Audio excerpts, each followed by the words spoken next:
ऐसे भी होते हैं बेटे, दिल को रुला देने वाली स्टोरी। हेलो माँ, मैं नितिन बोल रहा हूँ। कैसी हो माँ आप? मैं ठीक हूँ। बेटा, ये बताओ तुम और बहू दोनों कैसे हो? हम दोनों ठीक हैं। आपकी बहुत याद आती है माँ। अच्छा सुनो माँ, मैं अगले महीने घर आ रहा हूँ तुम्हें लेने। माँ, अब हम सब साथ ही रहेंगे। नीलिमा कह रही थी कि माँ को भी यहीं ऑस्ट्रेलिया ले आओ, वहाँ अकेले बहुत परेशान होती होंगी। हेलो, सुन रही हो ना माँ? हाँ हाँ बेटा। बूढ़ी आंखों में खुशी के आंसू बह रहे थे। बेटे और बहू का प्यार नस नस में दौड़ने लगा।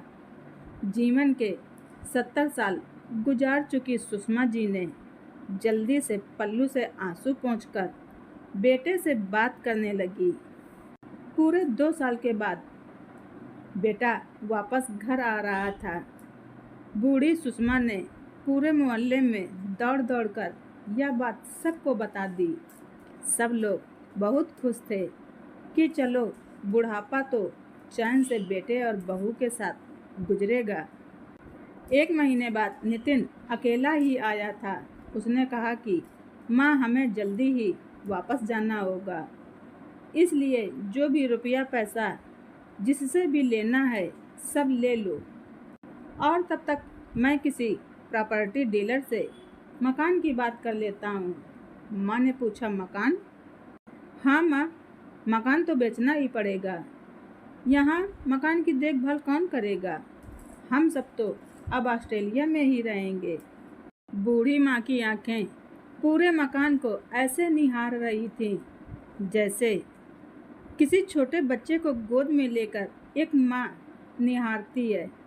जल्दबाजी में मकान के जो भी दाम मिले, नितिन ने मकान बेच दिया। सुषमा जी ने वो सब जरूरी सामान समेटा जिससे उनको बहुत ज़्यादा लगाव था। नितिन टैक्सी मंगवा चुका था। एयरपोर्ट पहुंचकर नितिन ने कहा, माँ, आप यहीं बैठो, मैं अंदर जाकर सामान की जांच और वीज़ा का काम निपटा लेता हूँ। ठीक है बेटा। सुषमा जी वहीं पास पर रखी कुर्सी पर बैठ गईं। काफ़ी समय बीत चुका था। बाहर बैठी सुषमा जी बार बार उस दरवाजे की तरफ देख रही थी जिससे बेटा नितिन अंदर गया था, लेकिन अभी तक बाहर नहीं आया। शायद अंदर बहुत भीड़ होगी, ये सोचकर बूढ़ी आंखें फिर से टकटकी लगाए देखने लगती। अंधेरा हो चुका था। एयरपोर्ट के बाहर चहल पहल कम हो चुकी थी। माँ जी, किससे मिलना है आपको? वहाँ के एक कर्मचारी ने सुषमा जी से पूछा। मेरा बेटा अंदर गया था टिकट लेने, वो मुझे ऑस्ट्रेलिया लेकर जा रहा है, कर्मचारी ने बड़ी हैरानी से कहा। लेकिन अंदर तो कोई पैसेंजर नहीं है। ऑस्ट्रेलिया जाने वाली फ्लाइट भी दोपहर में ही चली गई। क्या नाम था आपके बेटे का? कर्मचारी ने सुषमा जी से पूछा। नितिन। सुषमा जी के चेहरे पर चिंता की लकीरें आ गईं।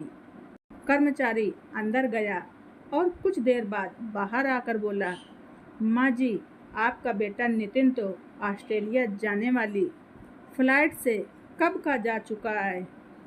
कर्मचारी के मुंह से ये बात सुनकर सुषमा जी के आंखों से आंसुओं की धारा बहने लगी। बूढ़ी माँ का रोम रोम कांप उठा था। किसी तरह वापस घर पहुंची, जो अब बिक चुका था। रात में घर के बाहर चबूतरे पर ही सो गई। सुबह हुई तो मकान मालिक ने एक कमरा रहने के लिए दे दिया।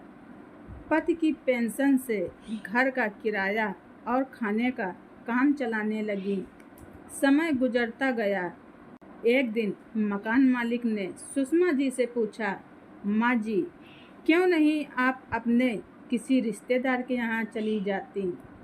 अब आपकी उम्र भी बहुत हो गई है, अकेली कब तक यहाँ रह पाएंगी? हाँ, चली तो जाऊँ, लेकिन कल को मेरा बेटा आया तो यहाँ फिर कौन उसका ख्याल रखेगा? सुषमा जी के मुंह से। ये सब सुनकर मकान मालिक के आंखों में भी आंसू आ गए। दोस्तों, बेटे ने माँ के साथ क्या नहीं किया, लेकिन फिर भी माँ की ममता बेटे के लिए कम नहीं हुई। आप सभी से हम निवेदन करते हैं कि आप अपने माँ बाप का दिल कभी ना दुखाएं। धन्यवाद। रिचा वाइस।